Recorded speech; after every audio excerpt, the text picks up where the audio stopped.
Ассалаумағалейкум. Бүгін осындай өте дәмді, торттан да дәмдірек, ауызда еритін трайфл десертін дайындаймыз, яғни милка деп те атайды.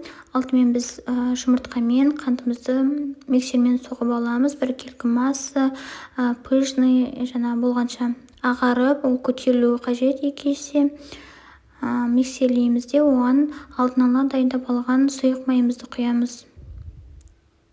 Одан кейін сүт құямыз және тағы да миксермен араластырып аламыз.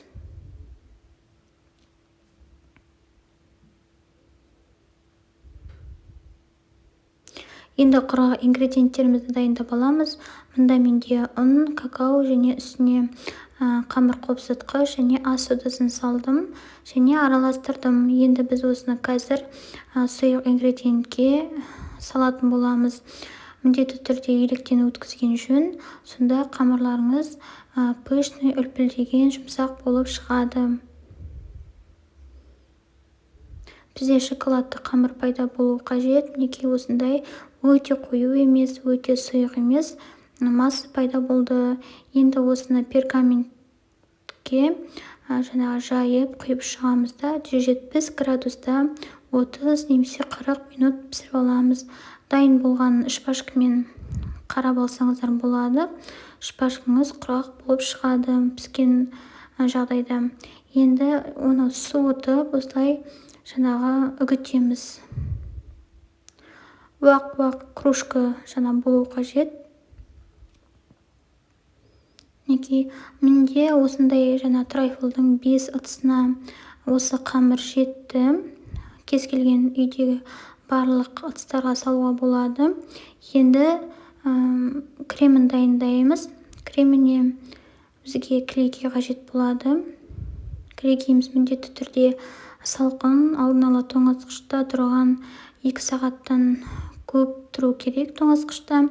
Және салқын болу керек, венчикте салқын болу керек, ыдысымызда салқын болған жөн.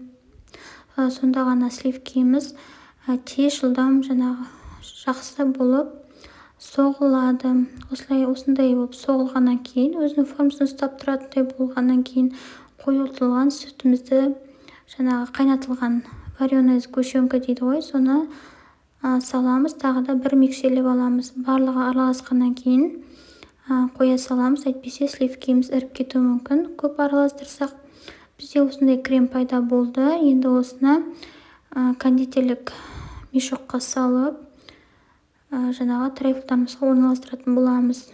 Трайфлдың салмасына әртүрлі жеміс-жидектер пайдалануға болады. Менде бұл жерде шие қатырылған, сіздер банан немесе құлпынай салсаңыздар да болады. Барлығына салып шығамыз. Енді осының үстіне дайындап алған кремімізді салатын боламыз.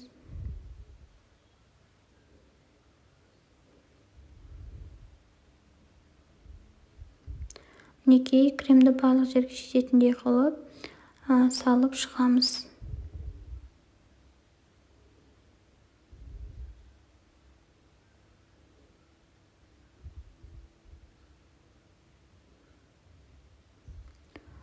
Осылай жағып, лопаткамен немесе спатуламен жағып шықсаңыздар болады. Тегістеп үстін ганашқа бізге шоколад қажет болады және кілегей қажет болады. Оны водяная баняда ертіп аламыз, екеуін суытамыз. Трайфлдарымызды алдын ала ганашты құймастан бұрын тоңазытқышқа салып қойған дұрыс. Егер де асықпасаңыз, тоңазытқышқа салып алыңыздар. Ганашымызды осылай үстіне құйып шығамыз. Өздеріңіздің қалауларыңызша әрлеуге болады. Шоколадпен, жүзімдермен, фрукты салсаңыздар болады үстіне. Менде бұл жерде шоколад және жемістермен әрледім. Өте дәмі ауыздан кетпейді десем де болады. Және ауызда ериді. Міндетті түрде жасап көріңіздер. Ас болсын.